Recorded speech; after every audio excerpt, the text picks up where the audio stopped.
System 4, initiative selling gap down. Imbalanced open या तो ऊपर या नीचे की ओर हो सकता है। यदि ये ऊपर की ओर पीडीएच पर दिखाई देता है तो ट्रेडर लॉन्ग ट्रेड प्लान कर सकते हैं, जैसा कि पिछले सिस्टम में बताया गया। इसी तरह ट्रेडर शॉर्ट ट्रेडों की प्लानिंग कर सकते हैं यदि ये पिछले दिन के निचले लेवल पीडीएल पर होता है। इमेज 5.9 पीडीएल पर इम्बैलेंस्ड ओपन। 20 जुलाई को प्राइस ठीक पिछले दिन के निचले स्तर क्लोज से थोड़े गैप डाउन पर ओपन हुई और ये ओपन से 15 मिनट के बाद भी पीडीएल से नीचे बनी रही। ये इंडिकेट करता है कि कुछ लोगों के पास अहम जानकारी है जो बैंक निफ्टी के लिए अच्छी खबर नहीं है और उनके पार्टिसिपेशन के रिजल्ट से पीडीएल में इम्बैलेंस्ड ओपन हुआ है। ये स्ट्रॉन्ग सेलर पीडीएल पर आने वाले सभी खरीद को एब्जॉर्व कर रहे हैं और इसलिए प्राइस 15 मिनट के बाद भी नीचे रही। इसलिए बचे दिन के लिए प्राइस में गिरावट की प्रोबेबिलिटी अधिक है। Image 5.10 imbalanced open result. Imbalanced open का डाउनसाइड रिजल्ट क्लियर है और प्राइस भी दिन के निचले स्तर के पास बंद हुई। मान लीजिए कि एक ट्रेडर इम्बैलेंस्ड ओपन और पीडीएल के नीचे प्राइस एक्सेप्टेंस देखकर ट्रेड करता है। उस स्थिति में इस बात की बहुत ज्यादा प्रोबेबिलिटी है कि वो ज्यादातर समय अच्छा मुनाफा कमाता है। कैंडल के निचले हिस्से के नीचे एंट्री, कैंडल के हाई के ऊपर एक स्टॉप लॉस रखते हुए। इसलिए इस सिस्टम का एम पीडीएल के नीचे केवल उन शॉर्ट ट्रेडों को पकड़ना है जिनमें तेजी से नीचे की ओर बढ़ने की हाई प्रोबेबिलिटी है। इमेज 5.11 इनिशिएटिव सेलिंग के लिए bearish confirmation pattern. Image 5.11 initiative selling के लिए बेयरिश कंफर्मेशन पैटर्न को दिखाता है। ये बेयरिश कैंडलस्टिक पैटर्न जैसे कि बेयरिश एनगल्फिंग, बेयरिश हरामी, पिन बार पैटर्न जैसा कि चैप्टर 4 में चर्चा की गई है, या ओपन हाई जब ओपन कैंडल के हाई के बराबर है के थ्रू आ सकता है, जो एक प्राइस एक्सेप्टेंस पैटर्न है, या ओपन टेस्ट ड्राइव डाउन के थ्रू खुलता है, ऊपर जाता है, हायर प्राइस टेस्ट में फेल रहता है और फिर कीमतें नीचे जाती हैं, जो एक प्राइस रिजेक्शन पैटर्न है। इस मामले में पीडीएल से ऊपर खरीदने का रिजेक्शन। ट्रेडर्स इन पैटर्न्स को 5 मिनट या 10 मिनट या 15 मिनट की टाइम फ्रेम में देख सकते हैं। जरा ध्यान दें कि 5 मिनट की टाइम लिमिट में आपको बहुत जल्दी एंट्री मिल जाती है, लेकिन फेल होने की हाई प्रोबेबिलिटी भी होती है। 15 मिनट की टाइम फ्रेम में आपको अधिक सफलता मिलती है, लेकिन कभी कभी आपकी एंट्री देर से होगी। इसलिए मेरा सुझाव है कि कुछ सालों के लिए इस सिस्टम का बैक टेस्ट करें और अपनी पर्सनालिटी के हिसाब से टाइम फ्रेम चुनें। System 5, open range breakout ORB system Toby Crabel द्वारा डेवलप की गई थी और ये डे ट्रेडिंग कम्युनिटी में पॉपुलर ट्रेडिंग स्ट्रेटजीज में से एक है। ये इस कॉन्सेप्ट पर बेस्ड है कि अमेचर्स बाजार खोलते हैं और प्रोफेशनल्स बाजार बंद करते हैं। Image 5.12 open range breakout ORB concept. ORB strategy के हिसाब से ट्रेडर्स प्री डिफाइंड रेंज 1 घंटे या 30 मिनट के ब्रेकआउट की दिशा में ट्रेडिंग करते हैं। अगर प्राइस हाई रेंज को तोड़ती है तो वे एक लॉन्ग ट्रेड करते हैं और अगर प्राइस कम रेंज को तोड़ती है तो वे एक शॉर्ट ट्रेड करते हैं। पहले ये सिस्टम अच्छे रिजल्ट दे रही थी, लेकिन ये मौजूदा मार्केट कंडीशंस में अच्छे रिजल्ट नहीं दिखाता है और अब कई फॉल्स ब्रेकआउट और फॉल्स ब्रेकडाउन देता है। इमेज 5.13 अपसाइड ब्रेकआउट पर ORB की फेलियर। इमेज 5.14 डाउनसाइड ब्रेकडाउन पर ORB की विफलता। इमेज 5.13 और 5.14 इमेज को देखते हुए ये क्लियर है कि ORB कुछ बार फेल रहा और प्राइस ने एक काउंटर मूव शो की। इमेज 5.13 में प्राइस कुछ समय के लिए 1 घंटे की रेंज से ऊपर ट्रेड करती है। अगर एक ट्रेडर ने लॉन्ग ट्रेड का विकल्प चुना होता तो प्राइस उसके स्टॉप लॉस को हिट करती। इसी तरह इमेज 5.14 में प्राइस 1 घंटे की रेंज से 2 बार नीचे कारोबार करती है और दोनों बार ये वापस बाउंस हो जाती है। इसलिए इस तरह के फॉल्स ब्रेकआउट या ब्रेकडाउन से बचने के लिए एक फिल्टर शामिल करना जरूरी है। नीचे दिया गया फिल्टर सिर्फ सक्सेसफुल ट्रेडों यानी हायर प्रोबेबिलिटी को चुनने और फॉल्स मूव से बचने में मददगार है। इमेज 5.15 ORB में फॉल्स मूव से बचने के लिए फिल्टर। जब ब्रेकआउट कैंडल की विक जो 1 घंटे की रेंज को तोड़ती है पूरी बॉडी ब्रेकआउट कैंडल की के 10 से 20% से ज्यादा है, तो ये बेहतर है कि लॉन्ग ट्रेड अवॉइड करें क्योंकि फॉल्स ब्रेकआउट की हायर प्रोबेबिलिटी है। अगर विक 10 से 20% से कम है तो हम ब्रेकआउट कैंडल्स के निचले स्तर या एंट्री प्राइस से 1% के नीचे एक स्टॉप लॉस रखते हुए ब्रेकआउट कैंडल्स के हाई से ऊपर एक लॉन्ग ट्रेड की प्लानिंग बना सकते हैं। Back testing settings, initial capital 3.5 lakh रुपए, trading instrument bank Nifty futures, time frame 15 minute chart, trading window 2010 से 2021, position sizing fixed two lot, capital के साथ कोई बढ़त नहीं, initial stop loss entry price से 1% दूर, ट्रांजैक्शन या slippage cost 0.002%, EOD exit 3.15 PM IST। Result, दिखाए जा रहे रिजल्ट जब हम 3 अलग अलग विक प्रतिशत के साथ बैक टेस्ट चलाते हैं। चार्ट, जरा ध्यान दें कि ट्रेडर्स ORB के कई रूपों का यूज करते हैं, जैसे 30 मिनट की रेंज, 2 घंटे की रेंज, 1 घंटे की रेंज, 4 घंटे की रेंज इत्यादि। इसके अलावा कुछ ट्रेलिंग SL का यूज करते हैं और कुछ ट्रेडर्स इनिशियल SL के रूप में एंट्री प्राइस के डिफरेंट प्रतिशत का यूज करते हैं। पिछले टेस्टिंग के रिजल्ट 1 घंटे की रेंज और 1% इनिशियल SL के साथ हैं। मैंने कैपिटल इंक्रीज के आधार पर ट्रेलिंग SL और पोजीशन साइज बेस की कंपाउंडिंग को शामिल नहीं किया है, क्योंकि मैं ये दिखाना चाहता हूँ कि सिंपल सिस्टम भी लंबे समय में प्रॉफिट जनरेट करते हैं। System 6, stochastic indicator system. ज्यादातर traders stochastic indicator effectively use नहीं करते हैं। जिस तरह से हमें स्टोकेस्टिक इंडिकेटर के बारे में सिखाया जाता है वो कुछ इस तरह से होता है। 80 से ऊपर स्टोकेस्टिक एक ओवरबॉट सिचुएशन को इंडिकेट करता है, इसलिए एक शॉर्ट ट्रेड का ऑप्शन चुनें। जब ये 20 से नीचे होता है तो ये ओवरसोल्ड सिचुएशन को इंडिकेट करता है, इसलिए एक लॉन्ग ट्रेड का ऑप्शन चुनें। लेकिन ये स्टोकेस्टिक इंडिकेटर यूज करने का सबसे अच्छा तरीका नहीं है। मैं इसके अपोजिट करने का सुझाव देता हूँ।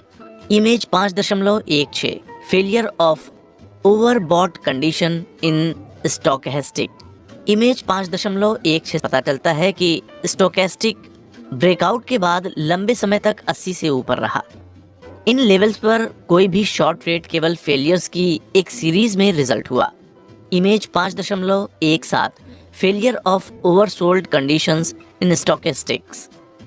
इमेज 5.17 दिखाता है कि डाउन ट्रेड के दौरान स्टोकेस्टिक्स लंबे समय तक 20 से नीचे रहा। इन लेवल्स पर सभी लंबे ट्रेडों के रिजल्ट्स में केवल असफल ट्रेडों की एक सीरीज हुई। तो फिर स्टोकेस्टिक्स इंडिकेटर यूज करने का सही तरीका क्या है? जवाब सिंपल है, हमेशा 80 से ऊपर लॉन्ग ट्रेड की तलाश करें और 20 से नीचे शॉर्ट ट्रेड की तलाश करें। अगले मामले में मैंने केवल लॉन्ग ट्रेड 80 के करीब डिफरेंट लेवल्स के साथ के लिए इस सिस्टम का बैक टेस्ट किया है और मैं शॉर्ट ट्रेड्स के लिए बैक टेस्टिंग वर्क रीडर्स के लिए छोड़ रहा हूँ।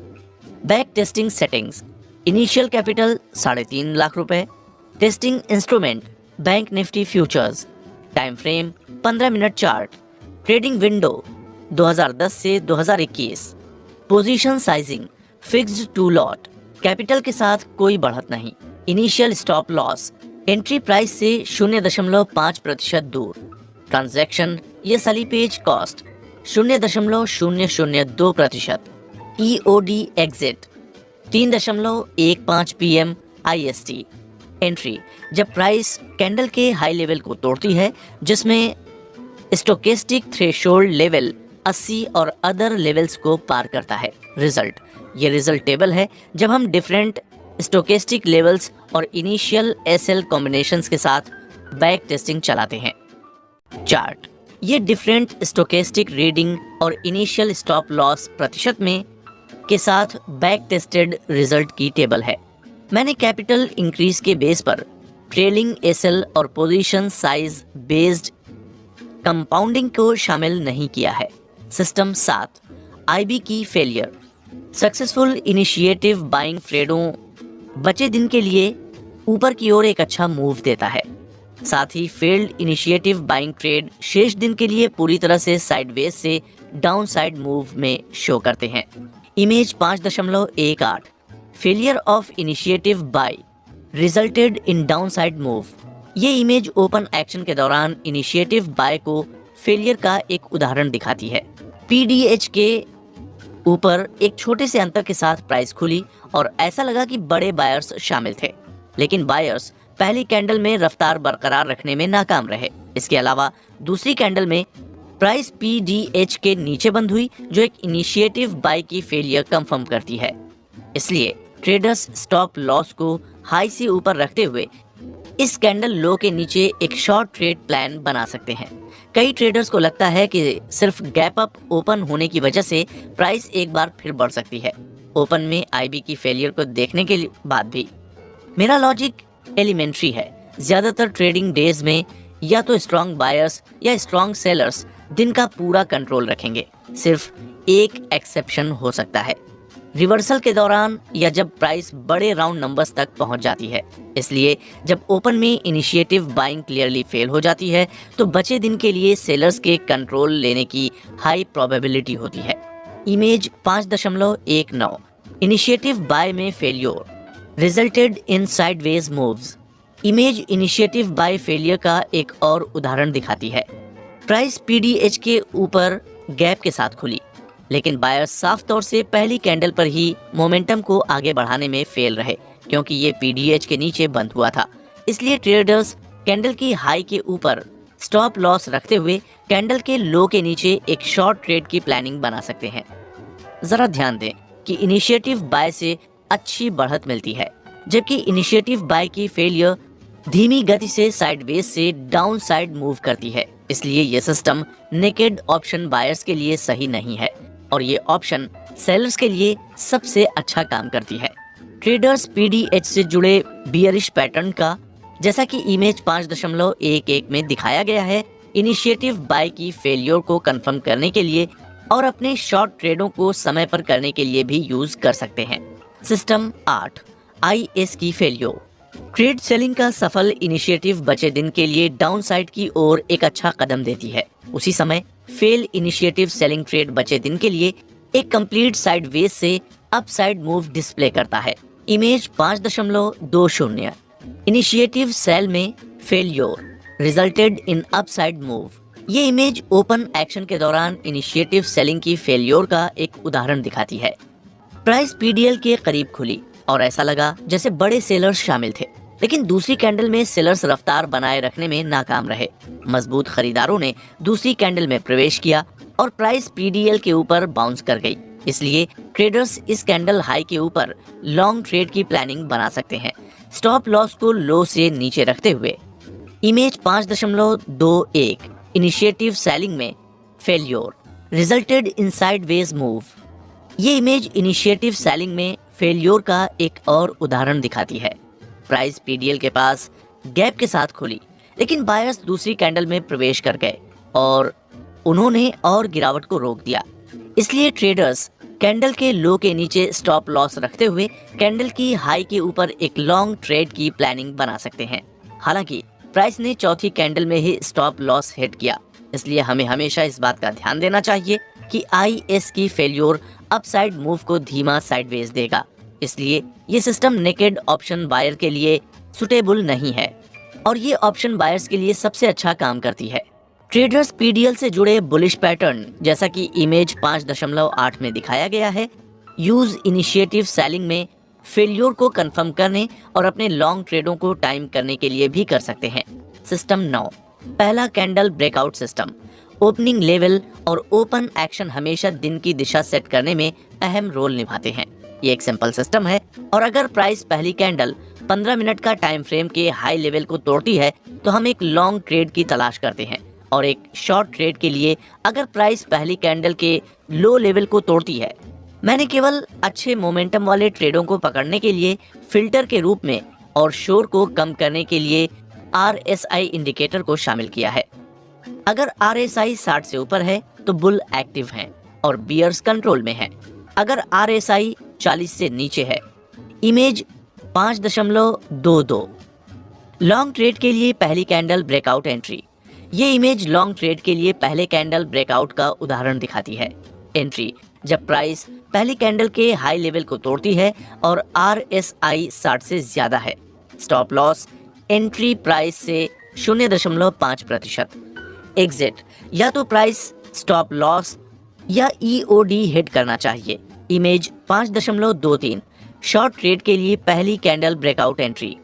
ये इमेज शॉर्ट ट्रेड के लिए पहले कैंडल ब्रेकआउट का उदाहरण दिखाती है। एंट्री जब प्राइस पहली कैंडल के लो को तोड़ती है और RSI 40 से कम है। स्टॉप लॉस एंट्री प्राइस से 0.5%। एग्जिट या तो प्राइस को स्टॉप लॉस या IOD हिट करना चाहिए। Back testing settings initial capital 3.5 lakh रुपए। Trading instrument bank Nifty futures. Time frame 15 minute का चार्ट। ट्रेडिंग विंडो 2010 से 2021। Position sizing fixed two lot. Capital के साथ कोई बढ़त नहीं। Initial stop loss entry price से 0.5% दूर।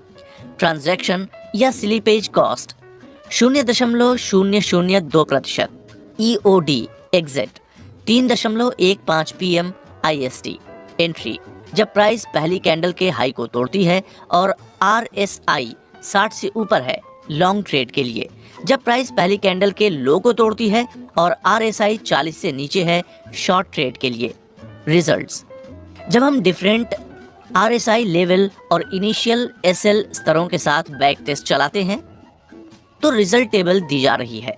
चार्ट मैंने कैपिटल इंक्रीज के आधार पर ट्रेलिंग SL या पोजीशन साइज की कंपाउंडिंग को शामिल नहीं किया है। सिस्टम 10 ABCD सिस्टम ये सबसे पुरानी और सरल डे ट्रेडिंग स्ट्रेटजीज में से एक है। नए ट्रेडर्स और इंटरमीडिएट लेवल के ट्रेडर्स इस स्ट्रेटजी को जल्दी से लागू कर सकते हैं। इमेज 5.24 रिलायंस में ABCD इंट्राडे ट्रेड। आमतौर पर ABCD पैटर्न एक मजबूत अपसाइड मूव के साथ शुरू होता है जिसमें एक छोटा गैप अप ओपनिंग होता है। जब बाजार खुला तो रिलायंस के स्टॉक में तेजी आई क्योंकि खरीदारों ने पॉइंट A से आक्रामक रूप से खरीदारी की और दिन के न्यू हाई पॉइंट B बनाए। कभी कभी ओपन एक्शन ट्रेड करना मुश्किल होता है क्योंकि ये पहले ही ऊपर की ओर बढ़ चुका होता है और हम प्रॉफिट बुकिंग की वजह से कुछ सुधार का वेट कर सकते हैं। B के बाद ट्रेडर्स ने प्रॉफिट उठाना शुरू कर दिया और कुछ सेलर्स ने भी बाजार में एंट्री की। पॉइंट C पर प्राइस को कुछ सपोर्ट मिला है। इसके अलावा प्राइस ने बुलिश हारामी पैटर्न भी शो किया। इसलिए एक ट्रेडर बुलिश हारामी के निचले स्तर के नीचे स्टॉप लॉस रखते हुए बुलिश हारामी हाई के ऊपर एक लॉन्ग ट्रेड की प्लानिंग बना सकता है। शेयर की प्राइस 2310 C से बढ़कर 2340 D लगभग 11.55 बजे हो गई। चार्ट भी इस लेवल के तुरंत बाद एक अच्छा वॉल्यूम स्पाइक दिखाता है। ये शॉर्ट कवरिंग रैली का इंडिकेट करता है और इसलिए हम अपसाइड पर एक स्ट्रॉन्ग क्लोज की उम्मीद कर सकते हैं। इस प्रकार हर स्विंग लो से नीचे अपने SL को ट्रायल करना बेहतर है। चार्ट से पता चलता है कि ट्रेलिंग SL कहीं भी हिट नहीं हुआ और हम EOD पर एग्जिट कर सकते हैं।